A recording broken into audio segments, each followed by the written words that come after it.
So hello everyone, welcome to the official channel of the academy. This is Shivansh Prasad और आज हम लोग जानने वाले हैं वर्ल्ड की सबसे ज्यादा इफेक्टिव और मोस्ट एफिशिएंट स्टडी टेक्निक्स को। चलिए शुरू करते हैं। सबसे पहला क्या है? चंकिंग। चंकिंग मतलब क्या हो गया? किसी भी इंफॉर्मेशन को छोटे छोटे टुकड़ों में तोड़कर याद करने की टेक्निक को चंकिंग कहते हैं। मतलब हो गया break down information. Break down info, इसका मतलब हो गया चंकिंग। तो हम लोग चंकिंग को कैसे इस्तेमाल कर सकते हैं? जैसे आपको एक बड़ी स्पीच याद करनी है इंडिपेंडेंस डे के बारे में। स्वतंत्रता दिवस 15 अगस्त को मनाया जाता है। इस दिन भारत को आजादी मिली थी। लाल किले पर झंडा फहराया जाता है, परेड होती है और कई कई लाइन, बहुत बड़ा आपको स्पीच याद करना है। कैसे याद करोगे? एक बार में याद हो पाएगा? नहीं। हम लोग क्या करते हैं, एक छोटे छोटे एक एक लाइन को याद करते हैं। स्वतंत्रता दिवस 15 अगस्त को मनाया जाता है। इस लाइन को जब तक हम पूरा तरीके से याद नहीं कर ले, अगला लाइन पे नहीं जाएंगे। उसके बाद इस दिन लाल किले पर झंडा फहराया जाता है। इस दिन देश को आजादी मिली थी। ऐसे करके हम लोग याद करते हैं ना, और फिर याद होने के बाद एक बार पूरा रिवाइज कर लेते हैं। चंकिंग भी ऐसे यूज होता है। आपको किसी भी आंसर को, किसी भी चीज को छोटे छोटे टुकड़ों में समझ समझ के याद करना है सबसे पहले, और फिर एक साथ पूरा याद हो जाएगा। चंकिंग यानी आप अगर दिन में बहुत सारा खा ले तो एक बार में, तो पूरा दिन एकदम प्रोडक्टिविटी डाउन हो जाता है, नींद आते रहता है, पेट भी पूरा भर जाता है, लेटे रहने का मन करता है। और वहीं पे थोड़ा थोड़ा खाओगे, 4-4 घंटे के इंटरवल्स पे खाओगे, मतलब एक बार में पूरा खाना खाने की जगह थोड़ा थोड़ा खाना खाओगे अगर, तो प्रोडक्टिविटी भी रहेगा, एनर्जी भी रहेगा और तुम एकदम फिट भी रहोगे। तो कह सकते हो उसको। तो चंकिंग यही हेल्प करता है कि तुम्हारी प्रोडक्टिविटी इंक्रीज हो जाएगी, तुम्हें चीजें जल्दी याद होंगी। क्यों? क्योंकि तुम उस इंफॉर्मेशन को, इतने बड़े लोड को छोटे छोटे पार्ट्स में तोड़ दियो। शायद मैंने जानता ये सही है कि नहीं, बट हाँ, कोचिंग्स में मैंने ऑब्जर्व किया है कि इतने मोटे मोटे बुक्स नहीं होते, पतले पतले मॉड्यूल्स होते हैं। एक तरह से ये चंकिंग का एग्जांपल है कि आप एक मॉड्यूल को कंप्लीट कीजिए, आपको एक मेंटल सेटिस्फैक्शन होगा, डोपामिन सेक्रीट होगा। इससे आपका दिमाग सिग्नल करेगा कि भाई अगला मॉड्यूल भी कंप्लीट करो, ताकि और फील गुड हार्मोन रिलीज हो, आपको अच्छा लगे, जिससे आपकी एफिशिएंसी बढ़ेगी, प्रोडक्टिविटी बढ़ेगी और आप अपने एम को अचीव करने के लिए एक स्टेप और फर्दर जाएंगे। तो चंकिंग यहाँ मॉड्यूल्स में यूज होती है। आई डोंट नो, ये मैंने बस ऑब्जर्व किया तो मैंने बताया। ओके, चंकिंग समझ गए हम कि इंफॉर्मेशन को ब्रेक डाउन करके उसे याद करना है। इससे हम इजिली चीजों को रिमेम्बर कर सकते हैं। ठीक है, और क्या है स्टडी टेक्निक्स? नेमोनिक्स। कौन नहीं जानता है इस शब्द को? नेमोनिक्स। हम लोग हमेशा नेमोनिक्स बनाते रहते हैं। जैसे कि ट्रिग्नोमेट्री में हम लोगों ने बनाया था, पंडित बद्री प्रसाद हरी हरी बोल, सोना चांदी तोल, पापा बीड़ी पियोगे, हाँ हाँ बेटा, ऐसे करके जो बनाया था। फिर पीरियोडिक टेबल में हलीना की रब से फरियाद, बेटा मांगे कन्या सुंदर बाप राजी, हीना नीना और करीना के जेरोक्स रंगीन, ऐसे करके हम लोगों ने कई सारे नेमोनिक्स बना के चीजों को याद किया है। तो हम लोग क्या करते हैं नेमोनिक्स में? बस कुछ नहीं, हम लोग कुछ ट्रिक्स प्रिपेयर करते हैं ताकि हम चीजों को लर्न कर पाए। ये हमें चीजों को याद करने की ये हेल्प करती है नेमोनिक्स। ये आप खुद से बना सकते हो। जैसे कुछ लिखा हुआ है, हाँ, helium, neon, argon, krypton, xenon, radon, क्या क्या लिखा हुआ है याद नहीं हो रहा है। क्या करें? हीना नीना और करीना के जेरोक्स रंगीन। लो भाई, एक आ गया मुझे। मैं एक लाइन से वो नोबल गैस वाले को नहीं बोल पाता था पहले, लेकिन मुझे नेमोनिक्स याद हो गए, अब मैं बोल सकता हूँ। तो ये एक तरीका है। वैसे ही मैं पहले साइन को P/H नहीं लिख सकता था, तो उसके लिए पहले मैंने नेमोनिक्स का साथ लिया। क्या? कि पंडित बद्री प्रसाद हरी हरी बोल, सोना चांदी तोल, ऐसे पंडित बद्री प्रसाद हरी हरी बोल, सोना चांदी तोल। साइन का P/H, कॉस का B/H, tan का P/B। हो गया भाई। देख लो क्या मस्ती से याद हो गया ये मुझे। और एक और फनी था, पापा बीड़ी पियोगे, हाँ हाँ बेटा। तो इस टाइप के नेमोनिक्स जल्दी याद हो जाते हैं और इससे हम लोग चीजों को याद कर सकते हैं। मैंने कई सारे नेमोनिक्स का इस्तेमाल किया है और खुद से बनाना सीखो नेमोनिक्स। मैं खास करके 9th क्लास में बायोलॉजी में मिनरल्स का एक चैप्टर था, फूड करके, तो उसमें मिनरल्स थे, माइक्रो मिनरल्स, मैक्रो मिनरल्स।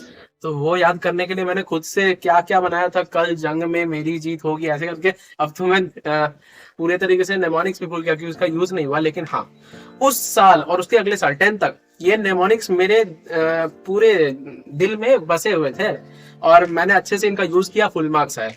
तो नेमोनिक्स हमें ऐसी ट्रिक्स देती है जिससे हम किसी भी चीज को अच्छे से रिमेम्बर कर सकते हैं।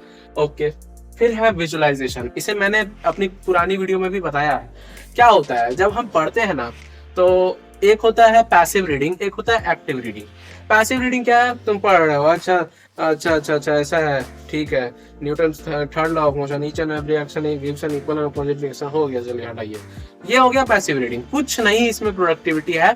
तुम सोच रहे हो, कई बच्चे बोलते हैं मैं 10-10 घंटे पढ़ता हूँ लेकिन मेरा रिजल्ट नहीं आता। वो साला आधा बोल रहे हैं 6 घंटे पढ़ के रिजल्ट ले आता है।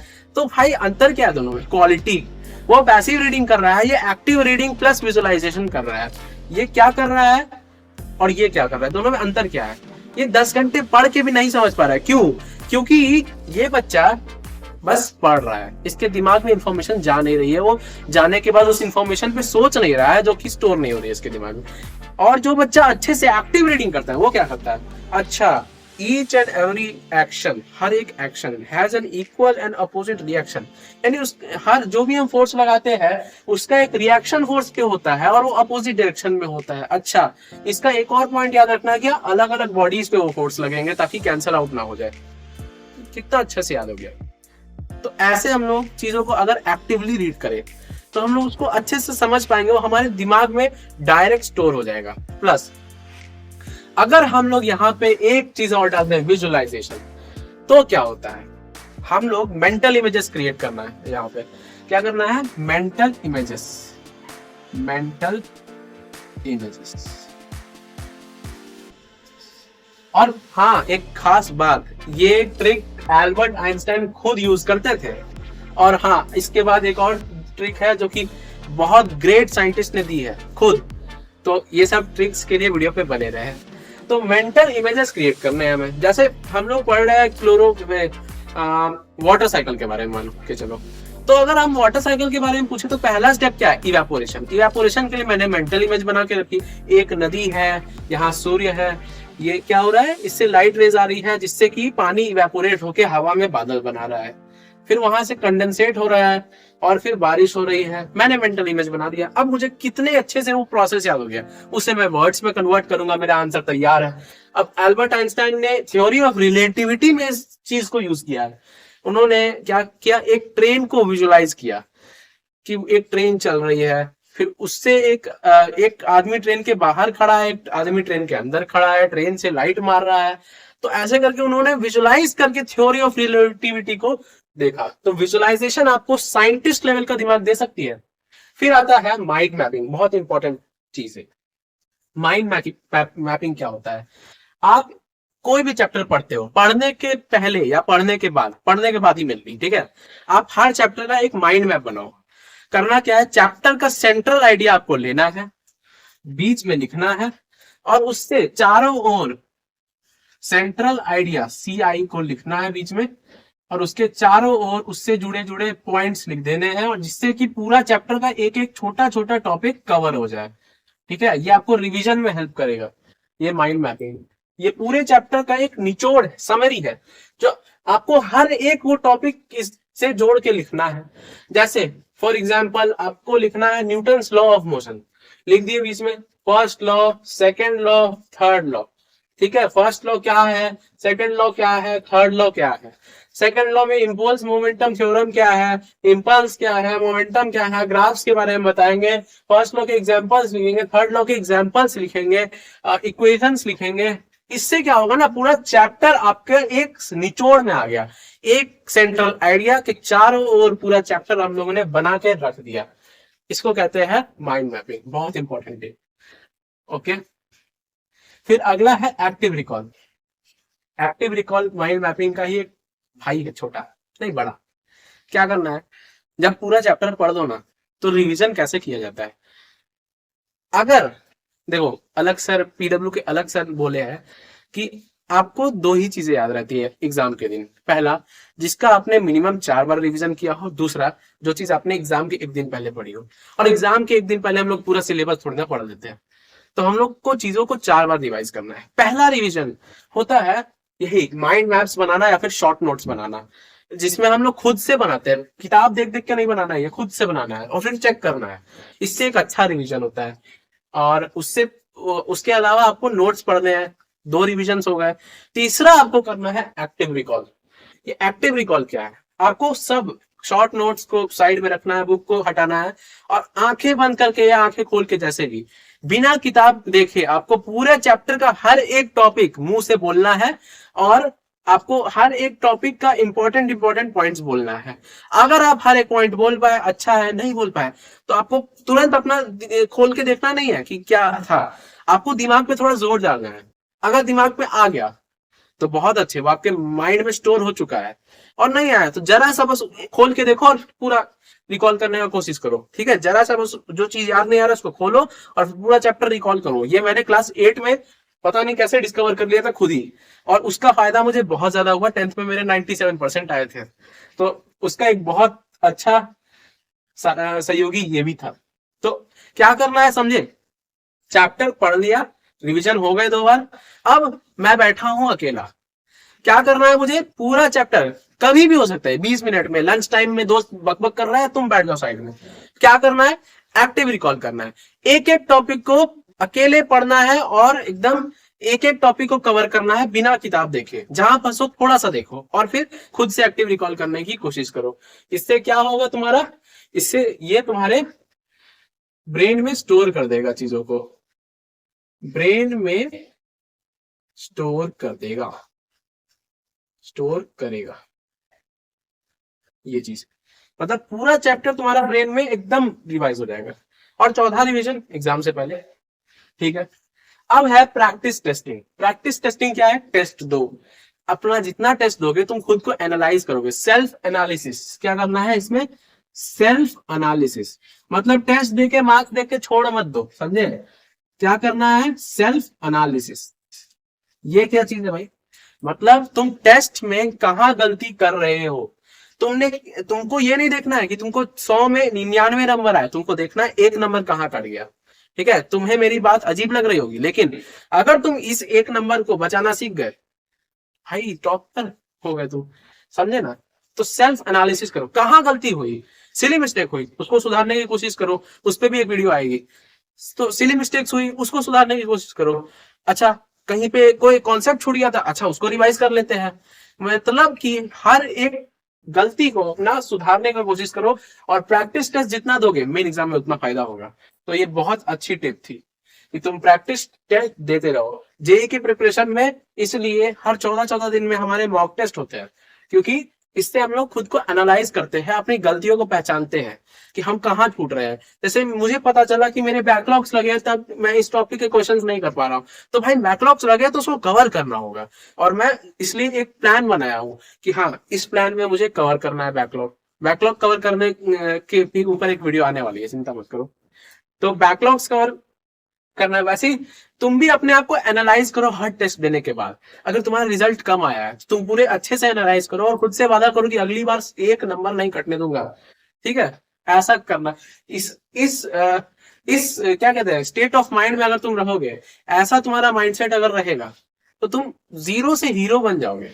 हाँ, भले ही तुम्हें लगे कि ये तो भाई हवा में बातें कर रहा है, लेकिन नहीं, अगर तुम सेल्फ एनालिसिस करोगे और अच्छे से उस पर काम करोगे, सिर्फ सोच के नहीं छोड़ दोगे, मतलब ये नहीं देख लो कि अरे भाई लगता है मेरा ये कॉन्सेप्ट कमजोर है, अच्छा ठीक है, ये नहीं, कॉन्सेप्ट कमजोर है उसको उसको ताकतवर कैसे करना है, उस चीज को पढ़ना है बेसिक से लेके हाई एडवांस लेवल तक। ऐसे किया जाता है सेल्फ एनालिसिस। अगर तुम ये करोगे तो 0 से हीरो बन जाओगे। अगला है पोमोडोरो टेक्निक। ये उन बच्चों के लिए जिनका पढ़ने में मन नहीं लगता है। ये क्या है भाई, 25-5 रूल। 25 मिनट पढ़ो भाई, 25 मिनट तो पढ़ सकते हो ना भाई, 25 मिनट फोकस से पढ़ना सीख लो, और फिर उसको 5 मिनट का ब्रेक लो उसके बाद। ठीक है, और उस ब्रेक में फोन नहीं चलाना, अब बाहर जाओ, हवा खा लो, थोड़ा फैमिली मेंबर से बात कर लो, फोन मत चलाना। ठीक है, कि लेट जाओ थोड़ा देर, कुछ भी करो लेकिन फोन मत चलाना। 25 मिनट पढ़ना है, फिर 5 मिनट ब्रेक लेना है, फिर 25 मिनट पढ़ना है, फिर 5 मिनट ब्रेक लेना है। ऐसे करके अगर 4 स्लॉट्स पूरे हो जाए, फिर तुम आधे 1 घंटे का ब्रेक लो, जिसमें तुम नैप ले सकते हो या फिर कुछ भी कर सकते हो, खेल सकते हो, थोड़ा कुछ भी कर सकते हो। ऐसे करना है, क्या किए, 4 स्लॉट्स पढ़ना है सबसे पहले, 25 मिनट 5 मिनट का ब्रेक, 25 मिनट 5 मिनट का ब्रेक, ऐसे करके 4 स्लॉट्स पढ़े, 2 घंटे हो गए, उसके बाद 1 या आधे घंटे का ब्रेक लो, फिर करो 25 मिनट 5 मिनट। इससे तुम्हारी प्रोडक्टिविटी बहुत ज्यादा इंक्रीज होगी। और अगर तुम्हारे पढ़ने का मन नहीं करता है तो भाई इससे करने लगेगा, क्योंकि हर 5-5 मिनट में तुम रिचार्ज हो जा रहे हो, तुम्हारा माइंड रिफ्रेश हो जा रहा है। तो वो सैचुरेशन वाली फीलिंग नहीं आती कि भाई दिमाग भर गया, वो नहीं भरेगा, वो तुम्हारे दिमाग में स्टोर हो जाएगा। एक मेरा इसमें एक और टिप डालना चाहूंगा, बोनस टिप, जो अभी तक वीडियो देख रहे हैं उनके लिए। 10 सेकेंड्स रूल इसमें एक है कि कोई भी टॉपिक अगर तुम्हें हार्ड लगे तो तुम फ्लो स्टेट मेंटेन करो। सबसे पहले तो फ्लो स्टेट मतलब जो चल रहा है उसको चलने दो। हाँ, डाउट्स आ रहे हैं तो उनको पूछ सकते हो, अगर तो पूछ लो, नहीं पूछ सकते हो तो तुरंत एक पेपर में लिख लो ताकि भूल ना जाओ, ठीक है, सबसे पहले। और फ्लो स्टेट में रहो कि मतलब रुको मत, खुद को चल रहा है चलने दो चलने दो चलने दो। जैसे ही टॉपिक खत्म हो 10 मिनट कुछ मत सोचो, 10 सेकंड कुछ मत सोचो, कुछ नहीं सोचना है, 10 सेकंड एकदम ब्लैंक हो जाओ, तुम्हारे दिमाग में तुरंत वो चीज स्टोर हो जाएगा। उसके बाद तुम क्या करो, एक्टिव रिकॉल करो उस चीज को, मतलब जो भी पढ़े। जैसे कि तुमने कुछ पढ़ा, काइनेमेटिक्स के इक्वेशंस पढ़े, ठीक है, कि बॉडी गिर रही है जीरो वेलोसिटी के साथ, इनिशियल वेलोसिटी जीरो है, गिर रही है, इससे क्या क्या इक्वेशंस बनेंगे, तुम पढ़ लिए, तुमको हार्ड लग रहा था, कोई बात नहीं, फ्लो स्टेट में रहो। उसके बाद 10 सेकंड कुछ मत सोचो, उसके बाद खुद से याद करने का, मतलब रिकॉल करने का कोशिश करो, कि कॉपी बंद करके जो जो याद नहीं आए खोल के देखो जरा, समझे। एक बार रिवीजन हुआ, फिर कुछ मत सोचो, 10 सेकंड, फिर रिकॉल करने का कोशिश करो। इस बार क्या क्या याद नहीं रहता है, ऐसा 2-3 बार करोगे तो हो सकता है तुम्हारा आधा घंटा तुम्हें लगे कि वेस्ट हो गया, रिकॉल ही कर रहे एक ही टॉपिक में, लेकिन वो टॉपिक तुम्हारा परमानेंटली यहाँ स्टोर हो चुका है, अब तुम नहीं भूलोगे। और कई बच्चे यही गलती करते हैं कि वो सुपरफिशियली टॉपिक्स को देख के भाग जाते हैं। ये नहीं करना, एकदम डीप में जाके उसको समझ लो कि तुम्हारे दिमाग में परमानेंटली स्टोर हो जाए। वो सारे बच्चे क्या करेंगे, फिर 4-5 महीने बाद रीस्टार्ट करेंगे। ये रीस्टार्ट नहीं करने वाली जंग है, ये तुम्हें एक कंसिस्टेंटली आगे बढ़ना है। पीछे वापस आओगे तो फिर दिक्कत हो जाएगी। इसलिए इस मेथड को यूज करो, 10 सेकेंड्स रूल अप्लाई करो, एक्टिव लर्निंग करो। ये सब बहुत इंपॉर्टेंट टिप्स मैंने बताई। अब है, इसको छोड़ो, यहाँ आते हैं, पहले ये मेरी पर्सनल है, बाद में बताऊंगा। डुअल कोडिंग, ये क्या चीज है भाई, डुअल कोडिंग ये क्या है? इमेजेस इमेजेस प्लस वर्ड्स, यानी तुम जो भी पढ़ रहे हो उसमें जहां तक पॉसिबल हो इमेजेस को भी जोड़ो वर्ड्स के साथ। जैसे डायग्राम्स देख लो, डायग्राम्स बनाओ, इमेजेस को जोड़ने का कोशिश करो, ताकि अगर तुम उस चीज को रिवाइज करने का कोशिश करो, कोई भी चीज सोचते हो ना तुम, तो उससे दिमाग में तुम्हारा इमेज क्रिएट होगा। इमेज क्रिएट हो गया ना अगर, तो तुमको तुरंत याद हो जाएगा। जैसे फॉर एग्जांपल भाई वाटर साइकिल का, मैं मेरे जैसे ही वाटर साइकिल कोई बोलता है ना, मेरे दिमाग में इमेज क्रिएट हो जाता है। हाँ, यहाँ सूरज है, पानी इवेपोरेट होके बादल बन रहा है, बरस रहा है, अच्छा वाटर साइकिल, मेरा पूरा इमेज तैयार है। वैसे ही तुम फोटोसिंथेसिस का इमेज देख लो और उसको इमेज याद हो जाता है जल्दी। पत्ता है, कार्बन डाइऑक्साइड ले रहा है, समझे, नीचे जड़ से पानी घुस रहा है रूट हेयर से, जबकि मैं मैथ्स का स्टूडेंट हूं और मुझे याद है। क्यों? क्योंकि मुझे इमेज याद है। तो इमेजेस को वर्ड्स से ज्यादा बोला जाता है। क्या? A picture is worth more than a worth 1000 words, ऐसे करके कुछ था, यानी एक तस्वीर 1000 शब्दों के बराबर है भाई, ऐसा मतलब है इसका कुछ। तो जितना तुम अपने कॉन्सेप्ट्स में फोटोज इमेजेस को यूज करोगे, उतना तुम जल्दी चीजों को याद कर पाओगे और ज्यादा देर तक वो तुम्हारे दिमाग में रहेगा, ठीक है।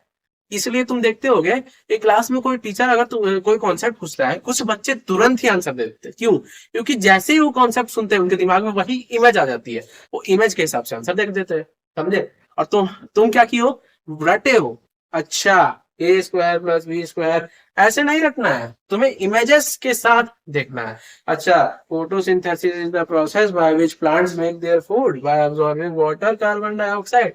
नहीं भाई, ऐसे थोड़ी ना होगा। तुम्हें देख, फोटो याद हो गया मुझे, एक पत्ता है, कार्बन डाइऑक्साइड ले रहा है, नीचे से रूट से पानी आ रहा है, कुछ रिएक्शंस हो रहे हैं, dark reactions, light reactions, NADPH2 बन रहा है। देखो भाई, मुझे तो यार छोटे मतलब अंदर अंदर के रिएक्शंस तक याद है, क्योंकि मुझे फोटो याद है अच्छे से। तो जितना तुम इमेजेस यूज करोगे उतना फायदा। और फिर है सेल्फ एक्सप्लेनेशन। सेल्फ एक्सप्लेनेशन क्या होता है? कोई भी टॉपिक पढ़ लिए, तुमको कॉम्प्लेक्स लगा, ठीक है, तुम लेकिन उसको समझ चुके हो, लेकिन तुम्हारे दिमाग में वो चीज भाग रहा है, स्कैटर हो गया है। तुमको एक जगह पे लाना है उसको, क्या करोगे? खुद को समझाओ अपनी भाषा में, एक बार में। क्या कहना चाह रहा हूं मैं?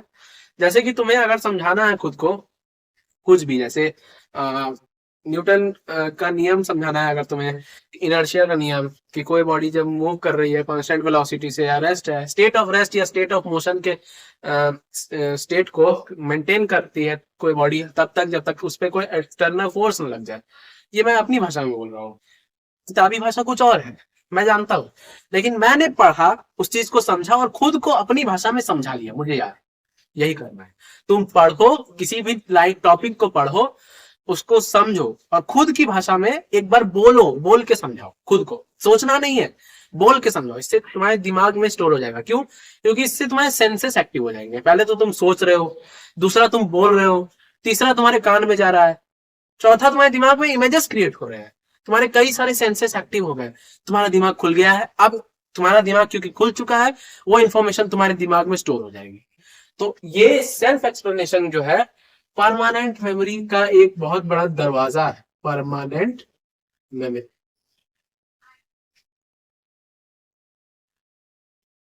अगला पॉइंट है आकाशिक रिकॉर्ड टेक्निक। ये टेक्निक क्या कहती है? ये मेरी पर्सनल टेक्निक है। मतलब मैंने खुद डिस्कवर किया और फिर इसका नाम, मुझे लगा कि आकाशिक रिकॉर्ड मैंने यूट्यूब से कहीं सुना, तो मैंने इसका नाम यही रख दिया। करना कुछ नहीं है इस पे। अगर तुमसे कोई चीज, किसी चीज में स्टक, ठीक है, मुझसे सर्कल्स के क्वेश्चंस नहीं बन रहे थे नाइन्थ में, तो मैं स्टक था।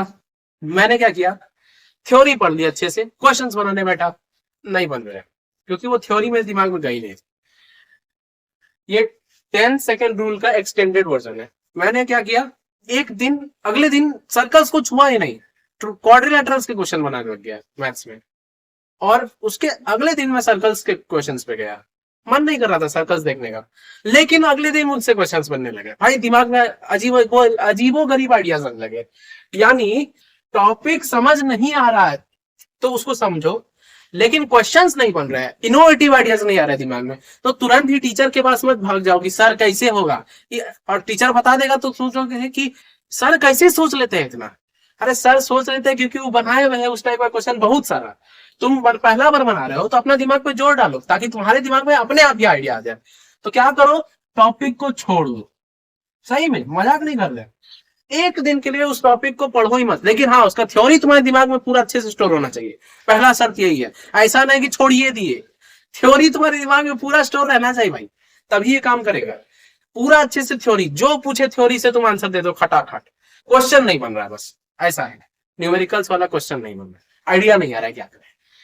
लेकिन अगले दिन जब तुम कुछ नहीं पढ़ोगे उस टॉपिक से, कुछ और टॉपिक पढ़ दिया अगले दिन, उसके अगले दिन जब तुम क्वेश्चन बनाओगे, आइडिया आएगा, पक्का आएगा। और नहीं आया तो टीचर से भाई उस दिन पूछ सकते हो। मतलब एक दिन छोड़ के देखो खुद को, तुम्हारा दिमाग उस थ्योरी को अपने अंदर सोचेगा। मतलब क्या कहते हैं, वो थ्योरी कच्चा दूध है, उसको मथेगा, उससे छाछ और मक्खन निकाल देगा तुम्हारा दिमाग एक दिन में। उस स्टोर करेगा, वर्क करेगा उस पर। हाँ, और एक चीज इसमें ऐड करो कि सोते समय उस चीज के बारे में सोचो, थ्योरी को रिवाइज करो सोते समय। भाई सोने जाते हो, फोन चलाने लगते हो, अच्छा अच्छा अच्छा, मजा आ गया। ये नहीं करना है, शॉर्ट्स तो देखना छोड़ दो भाई, अटेंशन स्पैन गिरा रहा है। हाँ, करना क्या है भाई ये जानो, सोते समय तुम 10 बजे अगर सोने आए तो तुम 10:30 11 बजे तक फोन चला रहे हो, कई बच्चे 2 बजा देते हैं। तुम्हें ये नहीं करना है, तुम्हें 10:20 तक नींद आ जाएगा अगर तुम आंख बंद करके लेटे रहे। हाँ, अगर तुम 10:30 बजे तक जाग के माइंड में कल का प्लानिंग कर रहे हो तो बहुत अच्छी बात है, और साथ ही साथ अपने चैप्टर्स को रिवाइज करो। ये एक्टिव रिकॉल ही तो हुआ। तुम्हारे पास बुक नहीं है, समझे ना, तुम्हारे पास बुक नहीं है, अब तुम खोल के देख भी नहीं सकते हो, तुमको उठ के जाना पड़ेगा। अब तुमको और जोर डालना पड़ेगा दिमाग में, और जोर डालोगे ना और अच्छे से वो थ्योरी तुम्हारा एकदम स्ट्रांग हो जाएगा। तो सोने से पहले क्या करो, उस चीज को रिवाइज करो, किसी भी टॉपिक को, तो उससे तुम्हारा दिमाग और उसको मथेगा बढ़िया से, समझे। और उसका अगला दिन कुछ मत पढ़ो, उसके रात को भी रिवाइज करो थ्योरी, और उसका अगला दिन तुम क्वेश्चन बनाए बैठोगे, रूडोल लेवल का क्वेश्चन बनने लग जाएगा भाई, क्योंकि हमसे बना है। फिजिक्स में भी मैथ्स में भी इनोवेटिव आइडियाज आ जाते हैं जब हम टॉपिक को छोड़ के एक आध दिन बाद देखते हैं उसको, तो आ जाते हैं। ठीक है, अब आगे बढ़ते हैं। अब अगली टेक्निक है फ्लैश कार्ड्स। भाई फ्लैश कार्ड्स जो है ना, ये 4 चांद लगा देंगे तुम्हारे रिविजन में। इससे हम लोग सुपर फास्ट रिवीजन करते हैं, सुपर फास्ट रिवीजन। हाँ, तुम कोई भी टॉपिक ले लो, उठा लो चैप्टर, कोई भी चैप्टर उठा लो, ठीक है। अलंकार हिंदी का, ठीक है, तो उसके कई सारे छोटे छोटे कार्ड्स बना लो। एक में लिखो उत्प्रेक्षा अलंकार, एक में अतिशयोक्ति अलंकार, और भी कई सारे मानविक करण अलंकार, रूपक अलंकार और अनुप्रास अलंकार, जो भी है, ठीक है, लिख दो। और सबका डेफिनेशन लिख दो, सबसे इंपॉर्टेंट पॉइंट्स लिख दो, एग्जांपल्स लिख दो, जो है। रिवीजन करते समय क्या करो, एक कार्ड को उठाओ, तुरंत देखो, रिवाइज हो गया। एक चैप्टर कुछ छोटे छोटे कार्ड्स में पड़ गया, जो तुम्हारा पूरा कॉपी मोटा भर रहा था, किताब पूरा भर रहा था, वो छोटे छोटे कार्ड्स में बदल गया। चंकिंग का एक अच्छा एग्जांपल है ना ये। बस ये फ्लैश कार्ड्स तुम्हारी रिवीजन को और तेज कर देंगे, ठीक है। अगला है क्वेश्चन। क्वेश्चन मतलब क्या, कोई भी टॉपिक पढ़ो, उसको डीप थिंक करके उससे डिटेल्ड क्वेश्चंस निकालो, खुद से क्वेश्चंस बनाओ। मेरी हिस्ट्री की टीचर ये बताती थी हमको कि कोई भी एसएसटी का एनसीईआरटी का लाइन पढ़ो, तो उसके बाद उसको अच्छे से पढ़ के समझो और उससे क्वेश्चंस बना के साइड में लिखो, और उसी क्वेश्चन को देखो रिवीजन में यूज करोगे। यानी डिटेल में पढ़ के, डिटेल्ड में पढ़ के क्वेश्चन करो, डिटेल्ड क्वेश्चनिंग, ठीक है। खुद से डिटेल क्वेश्चनिंग करो कि अच्छा ये हुआ, क्यों हुआ, कैसे हुआ, कब हुआ, समझे। कुछ भी हो रहा है तो समझे, कोई बॉडी है तो उसमें मूवमेंट हो रहा है, हम लोग बस पे चल रहे हैं, बस रुकी तो हम लोग आगे हुए, क्यों हुए, इसके पीछे क्या फिजिक्स है। इनर्शिया, अच्छा इनर्शिया, ये इनर्शिया कहाँ से आया, न्यूटन का फर्स्ट लॉ, न्यूटन का फर्स्ट लॉ, अच्छा अब समझे। न्यूटन का फर्स्ट लॉ क्या बताता है, फोर्स को बताता है, ठीक। ऐसे हम लोग पढ़ेंगे ना अगर, तो अच्छे से समझ आएगा, और इन क्वेश्चंस को रिवीजन में यूज करोगे तो और अच्छे से थ्योरी मजबूत हो जाएगी। अब है रेपिटेशन। रेपिटेशन क्या होता है, ये रिवीजन का एक टेक्निक है कि अगर तुम कोई भी टॉपिक पढ़ रहे हो तो उसको अपने दिमाग में परमानेंटली कैसे स्टोर कर सकते हो। जैसे कि तुम कुछ भी पढ़े, ठीक है, उसको डे 1 अच्छे से रिवाइज करो, डे 2 मत करो, डे 3 रिवाइज करो बढ़िया से, अच्छे से पूरा नोट्स पढ़ लो, डे 4 मत करो, डे 5 मत करो, फिर छठे दिन उसको पूरा रिवाइज करो, और सातवें दिन तुम उसको रिवाइज करो, बढ़िया से रिवाइज हो जाएगा, मतलब पूरा एकदम स्टोर हो जाएगा मेंटल मेमोरी में। मतलब कुछ कुछ गैप्स, कुछ दिनों के गैप्स में अगर तुम किसी टॉपिक को रिवाइज करते हो ना, तो क्या होता है कि वो तुम्हारी परमानेंट मेमोरी में स्टोर हो जाएगा, ठीक है। तो ये तुम्हारी स्टोर मेमोरी को बढ़ाता है, और मेमोरी में चीजों को स्टोर करते हैं। उसके बाद है मिक्सिंग। मिक्सिंग मिक्सिंग भाई क्या हो गया, जैसा कि तुम अगर एक दिन में एक ही सब्जेक्ट को घोल के एकदम बढ़िया से चूरन बना के पी जाओगे ना, तो अगला दिन वो पढ़ने का मन ही नहीं करेगा, सेचुरेट हो जाएगा उस सब्जेक्ट से। इसलिए क्या करो, 2 घंटा फिजिक्स पढ़ लिए, 2 घंटा केमिस्ट्री पढ़ लिए, 2 घंटा मैथ्स पढ़ लिए, मतलब हर सब्जेक्ट को इक्वल टाइम दो, क्योंकि हर सब्जेक्ट इक्वल मार्क्स का होता है। तो अगर तुम हर सब्जेक्ट को बढ़िया से समझ दोगे, अब तो हम तुमको ये नहीं बोल रहे कि सबको 2-2 घंटा दो, फिजिक्स को 3 घंटा चाहिए तो 3 घंटा दो, मैथ्स को 3 घंटा चाहिए 3 घंटा दो, केमिस्ट्री को 2 घंटा चाहिए 2 घंटा दो, मतलब अपने हिसाब से देख लो, लेकिन रोज सभी सब्जेक्ट्स को टाइम दो। या फिर ऐसे भी कर सकते हो कि 2-2 सब्जेक्ट्स पर डे करो, physics chemistry, physics maths, chemistry maths, ऐसे करके, ताकि तुम्हारा जो वो एक सब्जेक्ट से दूरी ना बनता चला जाए, समझे। तो सब्जेक्ट्स को मिक्स करो, इससे क्या हो जाएगा, गैप कम होगा, गैप रिडक्शन, गैप रिडक्शन, यानी तुम्हारा किसी एक सब्जेक्ट से दूरी नहीं बनते चला जाएगा, कि तुम एक केमिस्ट्री छोड़ दिए तो छोड़िए दिए, क्वांटम नंबर से क्वेश्चन बोले हैं, ये क्या होता है, ये सब नहीं। फिजिक्स बोल दिए खटाखट ना, ऐसे एक सब्जेक्ट में मजबूत होने से थोड़ी ना निकलता है आईआईटी। आपको हर एक सब्जेक्ट से जुड़ाव रहना है, चाहे आपको वो पसंद हो या ना हो, आपको खुद को उसके उससे जोड़ कर रखना है। आप कहीं से भी उससे क्वेश्चन पूछ ले, आंसर देना है, दूरी नहीं चाहिए, इसीलिए मिक्स करके पढ़ो। ऐसा नहीं कि मैथ्स पढ़ रहा है तो मैथ्स से पढ़ रहा है, 2-4 हफ्ता तक मैथ्स से पढ़ते चले गए, फिजिक्स केमिस्ट्री पीछे छोड़ गया, ऐसे नहीं। तीनों को साथ लेके चलो, सबको साथ लेके चलो। और अगला बहुत इंपॉर्टेंट टेक्निक है ये, फाइनमैन टेक्निक। एक फिजिसिस्ट थे, रिचर्ड फाइनमैन, उन्होंने ये टेक्निक दी है। क्या बोलते हैं वो, कि आप कुछ भी पढ़ते हो तो उसे एक इमेजिनरी ऑडियंस को एकदम सिंपल लैंग्वेज में एक्सप्लेन करो, या फिर अपने दोस्त वोस्त को पकड़ लो, भाई आना तुझे ये चैप्टर पढ़ा देता हूँ, या फिर अपने छोटे भाई बहन सिबलिंग्स को पकड़ के समझाओ। यानी ऐसा समझाओ किसी को भी, इमेजिनरी ऑडियंस को ही इतने सिंपल लैंग्वेज में समझाओ कि पता चल जाए कि तुम्हारा चैप्टर कितना तुम्हारे पकड़ में है। और जहां जहां तुमको लगे कि फंस रहे हो, तुरंत उस चीज को लिखोगे, हम यहाँ फंस रहे हैं, और क्या फंसे, किस चीज में फंसे, हम इसको क्यों नहीं समझा पाए, कहाँ हम कौन सा लूप होल था। इससे अपने लूप होल्स को आइडेंटिफाई कर पाओगे। तुम क्या कर पाओगे इससे? तुम identify loop holes, identify loop holes.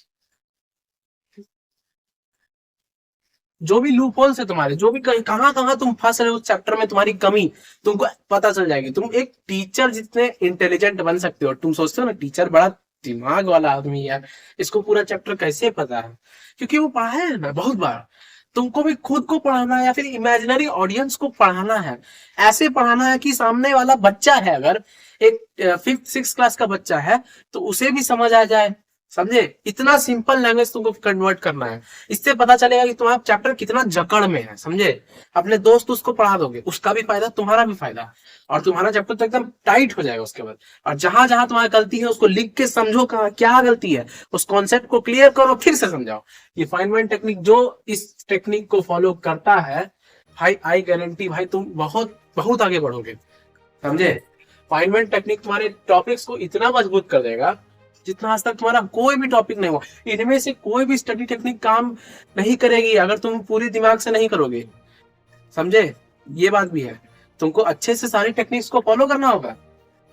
और नहीं कर पाए तो भाई देख के तो वीडियो सब चाह रहे हैं, तुम भी देख के चले जाओगे, इसमें क्या है। समझे ना? मैं जानता हूँ 90% लोग देख के छोड़ देते हैं, तुम्हें नहीं छोड़ना है। इन टेक्निक्स को नोट करो। समझे? और हाँ, जो फाइनमेंट टेक्निक को फॉलो कर लेता है ना, वो बहुत आगे जाता है।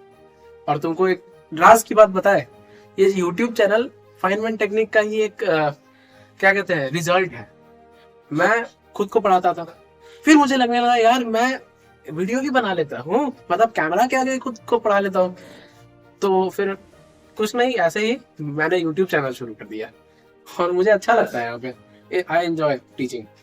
तो इसी तरीके से तुम एक इमेजिनरी ऑडियंस को पढ़ाओ, तुम एक दिन इतने ज्यादा स्किल्ड हो जाओगे उस चैप्टर में पढ़ाते पढ़ाते, इमेजिनरी ऑडियंस को ही, कि जब तुमको खुद टीचर बोलेगा क्लास में, अरे भाई आज थक गए हैं, तुम ही समझा दो आके, भाई रिवीजन क्लास में तुम ही आके समझा दो, तुम्हारा टीचिंग इतना बेहतर हो जाएगा और वो टॉपिक पे तुम्हारा जकड़ इतना बढ़िया हो जाएगा, तो कोई भी क्वेश्चन उसके बाद सॉल्व कर लोगे, क्योंकि तुम टीचर के माइंडसेट से सोच पाओगे उसके बाद।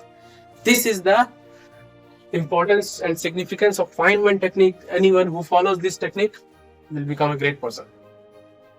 At last, you will never be always be motivated, so you must learn to be disciplined. अब तुम मोटिवेट तो होगा ये वीडियो देखने के बाद, लेकिन तुम 15-20 मिनट बाद फिर से वही ये नहीं करना है। डिसिप्लिन में आना सीखो। वो 25 और 5 वाला जो रूल था उसको अप्लाई करो। पोमोडोरो टेक्निक, पढ़ने का मन नहीं कर रहा है तो पोमोडोरो टेक्निक से पढ़ो, और वो 5 मिनट के ब्रेक में फोन तो कभी मत छूना भाई। समझे? ये करो। डिसिप्लिन जो सीख गया, समझे, फिर तुम्हारे गोल का गैप रिडक्शन हो जाएगा। डिसिप्लिन में आ जाओगे अगर तुम, तो गैप रिडक्शन हो जाएगा। और इनमें से अगर एक भी टेक्निक फॉलो करनी है ना, डिसिप्लिन की जरूरत है, डिसिप्लिन की। तो जो ये टेक्निक्स फॉलो कर रहा है, कमेंट में जरूर लिख के जाए कि I will follow these techniques. बस यही करना है तुम्हें, ठीक है? और 21 दिन तक अपडेट देते जाना कि हाँ आज डे 1 कंप्लीटेड, डे 2 कंप्लीटेड। तुम जो भी टेक्निक फॉलो कर रहे हो, सारी कर रहे हो तो अच्छी बात है। अगर 2 टेक्निक कर रहे हो, 1 टेक्निक कर रहे हो, जो भी कर रहे हो, ठीक है, लिखो डे 1 कंप्लीटेड, रिवीजन मैंने आज कर लिया, फाइनमेंट टेक्निक से खुद को एक्सप्लेन कर लिया, एक्टिव रिकॉल कर लिया, बहुत सही। Day 1 completed, day 2 completed. और जिसके 21 दिन कंप्लीट हो जाएंगे ना, वो भाई 95% के ऊपर आ जाएगा, टॉप 5% में, क्योंकि 90% लोग छोड़ देते हैं। समझे? 95% लोग छोड़ के चले जाते हैं। जो नहीं छोड़ता है उस पर दुनिया हंसती है, लेकिन जब वो अचीव कर लेता है ना, तरस जाती है दुनिया उससे मिले। दूसरों को तरसाना है तो खुद थोड़ा तड़पना पड़ेगा, तड़पो, डिसिप्लिन में रहना सीखो। तब तक के लिए मिलते हैं, पढ़ो और आग लगा दो।